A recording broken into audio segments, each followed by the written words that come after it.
Siguro si Robin should really study his law and his cases, no?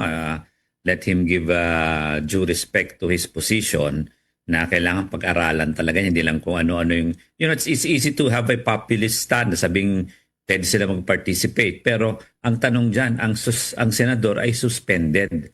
How can a suspended senator participate in any proceedings?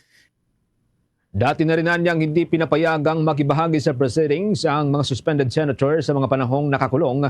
Sina dating Senator Leila de Lima, dating Senator Antonio Trillanes IV, dating Senator at ngayon po'y Senator Dean, Senator Jingo Estrada at dating Senator Juan Ponce Enrile at iba pang mga senador. Kaya't hindi kailangan baguhin ang panuntunan o ang batas para lamang i-accommodate Sena Estrada at Senator Marcoleta. Git ng batikang abogado, walang dapat exemption sinuman ang nakaupo o sinuman ang suspendidong senador.